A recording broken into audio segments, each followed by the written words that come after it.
Series capacitor के अंदर मैं आपको सिंपल रूल बताता हूँ, या 2 मिनट में टॉपिक खत्म है ये।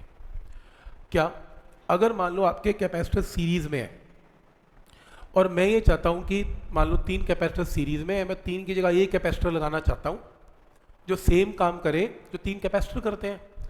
मान लो मेरे घर में 3 टैंक्स हैं पानी के, या मैं नहीं लगाना चाहता 3 सीरीज में, मैं 3 की जगह 1 लगाना चाहता हूँ जो उतना ही पानी स्टोर करे जो 3 करते हैं, तो मैं ऐसे निकालना चाहता हूँ इक्विवेलेंट कैपेसिटेंस। तो इसमें लेट अस सपोज आपके पास ये एक कैपेसिटर है, ये आपका कैपेसिटर नंबर 1 है, ये कैपेसिटर नंबर 2 है और ये कैपेसिटर नंबर 3 है। ये लो, ये वायर से कनेक्टेड है और ये रही आपकी एक बैटरी, ये रही बैटरी। तो इसमें कैपेसिटेंस C1 है, इसकी C2 है, इसकी C3 है। भाई एक ज़्यादा चार्ज स्टोर कर सकते हैं, कम कर सकते हैं, कम कर सकते हैं, तो कैपेसिटी तीनों की डिफरेंट है। सही है। इमेजिन करो कि यहाँ पे ये प्लस और ये माइनस। बैटरी का तो एक ही काम है। क्या काम है? बैटरी यहाँ से प्लस चार्ज है, बैटरी इस प्लेट के साथ कनेक्टेड है, इस प्लेट के इलेक्ट्रॉन निकाल देगी, प्लस चार्ज इसके इलेक्ट्रॉन, फ्री इलेक्ट्रॉन निकाल देगा। किसको देगा? वो आखिरी प्लेट को, तो उठा के इसको दे देगा। सही है। बस बैटरी इतना ही मेंटेन करता रहेगा, इतने काम है बैटरी का, खत्म। उठाया चार्ज, उसको दे दिया, इलेक्ट्रॉन उठाए उसको दे दिया, खत्म। तो कितना चार्ज आ गया? मान लो Q, यहां पे कितना चार्ज आ गया? Minus Q, right. अब क्या हुआ? सामने एक प्लेट पड़ी थी मेटल की, इंडक्शन हो गई। इंडक्शन की वजह से इस प्लस ने इसके सारे इलेक्ट्रॉन खींच लिए, इसके तो खींचे, साथ में ये मेटल की प्लेट के साथ कनेक्टेड है, इसके भी खींच लिए। और यहां पर क्या आ गया? पॉजिटिव एफिशिएंसी होगी, सारे इलेक्ट्रॉन उठ के इधर खींच लिए, क्योंकि वायर के थ्रू इलेक्ट्रॉन यहां आ गए।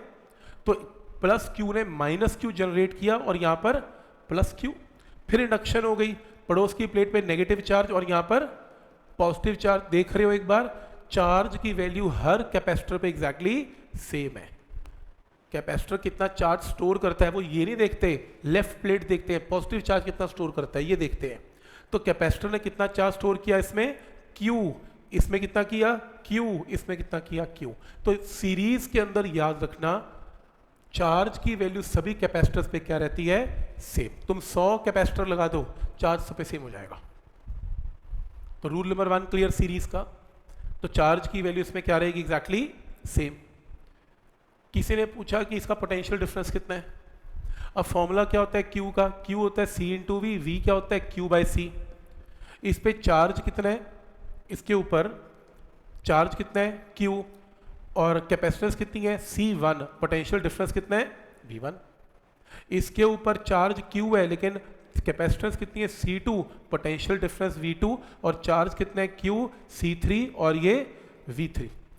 तो सीरीज का रूल है, चार्ज सब पे सेम रहेगा, पोटेंशियल डिफरेंस V1, V2 और V3 डिफरेंट होगा, such that total potential difference battery का इसके इक्वल होगा।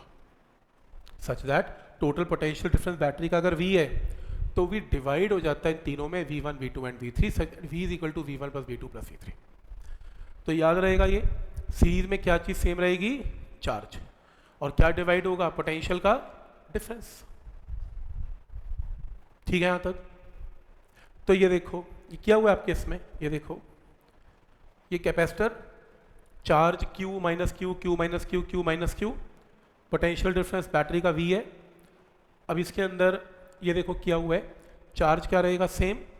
पहले कैपेसिटर में V1 क्या होगा? Q बाई C1, दूसरे में Q बाई C2, तीसरे में Q बाई C3 और V क्या है? V1 plus V2 plus V3। उसकी जरूरत नहीं करने की, छोड़ दो सीधा। तो इसकी जगह Q by C1, Q by C2, Q by C3, charge common निकाल के इसके नीचे ले आए।